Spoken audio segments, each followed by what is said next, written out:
I should disclose before our interview that I'm chairman of NBDB. And so, You are. But I can't take credit for the showcase project that we have been working on for 2 years, and that is Book Nook. That is entirely your baby, and a wonderful one at that. Thank you very much. It's frankly how I might reimagine libraries today. But I don't want to put words in your mouth. Could you tell us, a little bit what Book Nook is? Sure. And then what are we planning for this year? Okay, so the Book Nook, we really envision to decolonize reading spaces. If you go around the Philippines, we only have about, 1,400 to about 1,700 libraries. That is not enough for the entire population. And if you look at retail spaces, we really don't have enough bookstores. And if you look at the scores, if you look at functional literacy, there are many areas around the Philippines where functional literacy is very low. And the reason is why children don't have enough books, and there are not enough books in the language that they read or the language that they understand.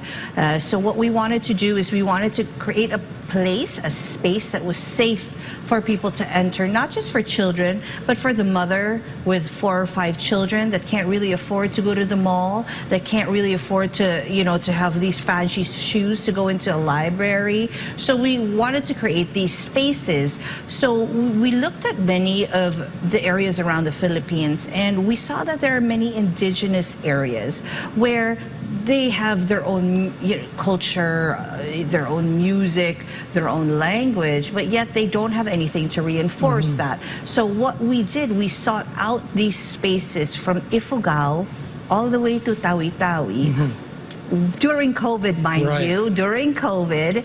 And what we did is we decided to look for the spaces that people, right? So you have the palengke. That's right. You have a bus, you have cultural center, you have these tourist offices that all LGUs have today.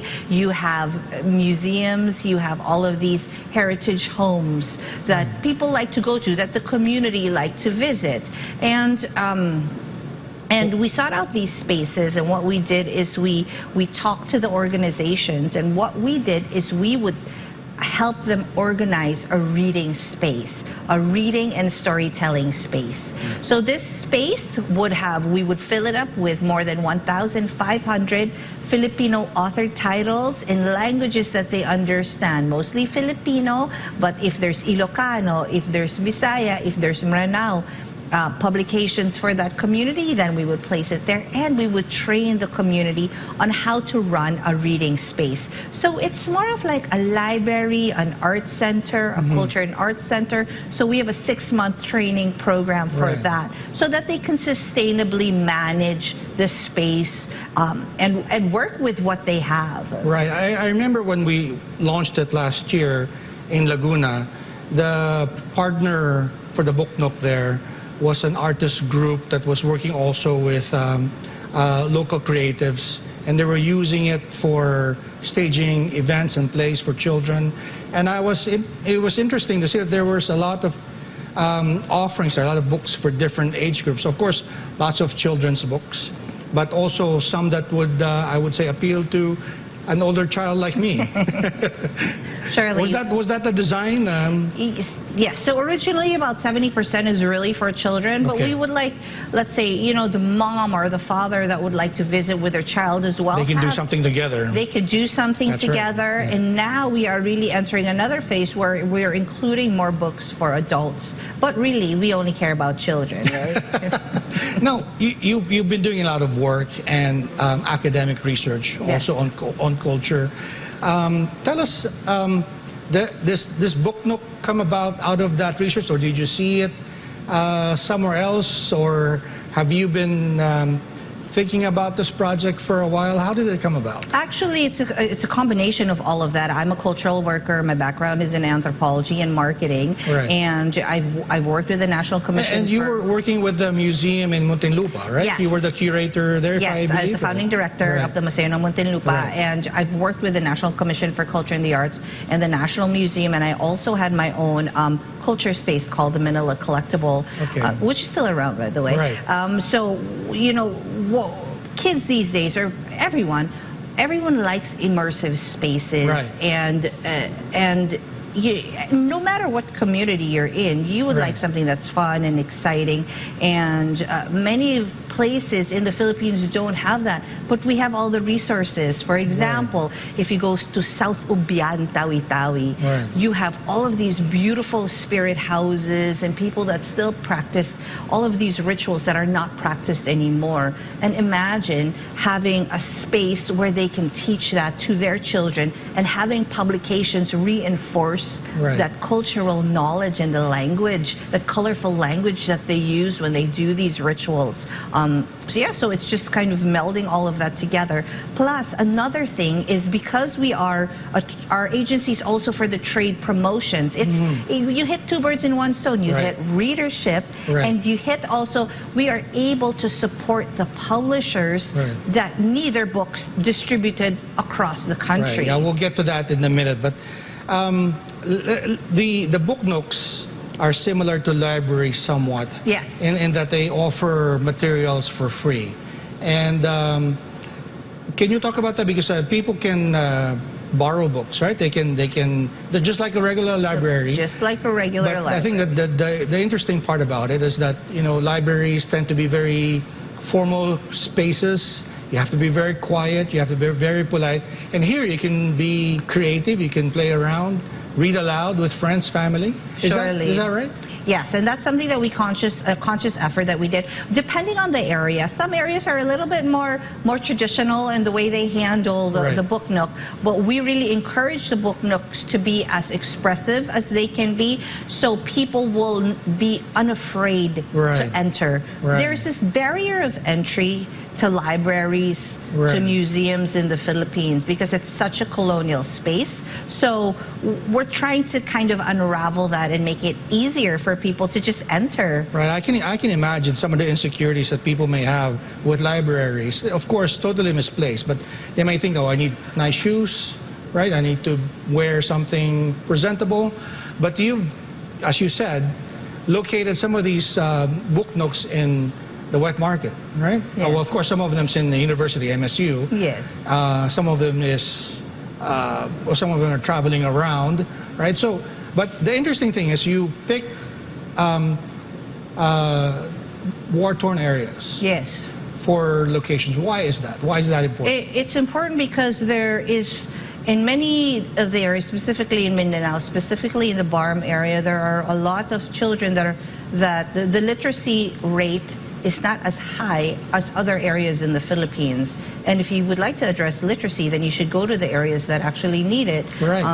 And you have many families many of the mothers go abroad, right? Many of the fathers are doing something else, and who takes care of the children? Right. So we go to these areas, specifically also in like Lanao del Sur in Maguindanao, because the children do need it, and they're at risk. There are many Right. children at risk all around the country for different things.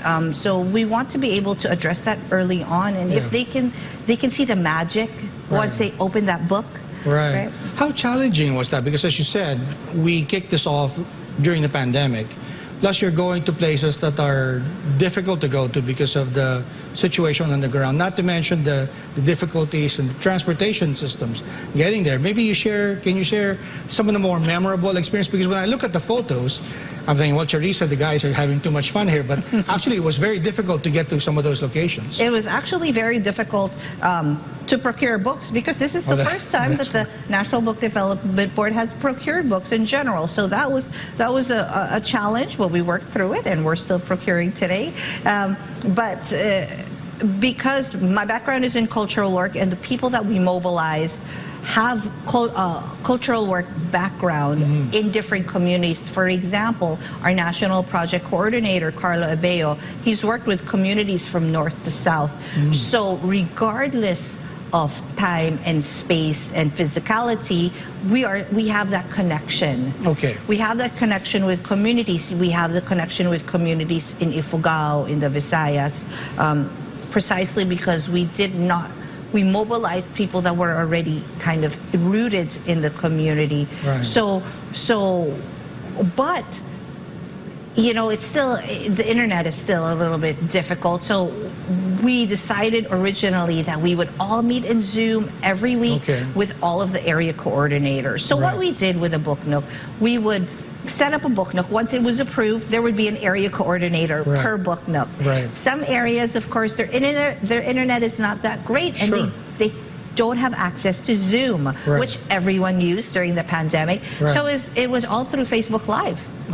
Everyone has access to Facebook. Facebook Live, your questions there. And you have to be creative. Yeah, we had to be creative, and then all of the forms that they had to sign. I mean, sometimes, you know, we'd send it via all of these packages, whether it be LBC or whatnot. But if you're going to a place like Sitangkay, or if you're going to some mountainous area, it's a little bit difficult, and it did take some time, but it was worth it.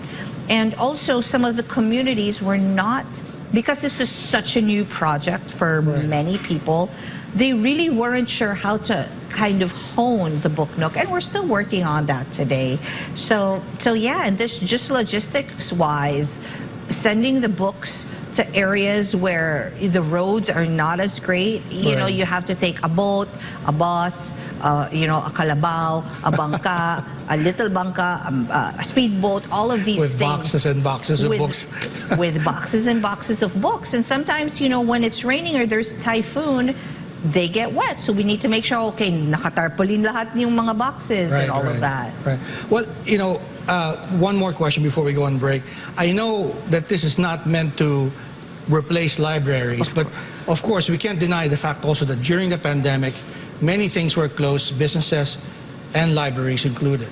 Do you remember the data about, you know, there were quite a few of them, about 600 or 700 libraries that I think closed or ceased operations, so their only option for free books would have been the Book Nooks. Yes, less than half. And our Book Nooks opened the fourth quarter of the year. So it was opening up already, and we gave an option for children to bring home the books. So because it is like a library, it's kind of a library complement, I should say. That's a difficult thing sometimes about libraries. They're all nice to look at on shelves, but sometimes you feel that, you know, you shouldn't touch them. But Book Nooks are meant for you to touch the books, right? To read them. And be a creative space. And what we did with the partner communities, let's say a child loses the book, the expense, instead of paying for the book, they do community service. So then they're a little bit more comfortable in bringing it home. Well, so hopefully the Congress will be listening to this and maybe keep that in mind when they talk about NBDB's budget soon.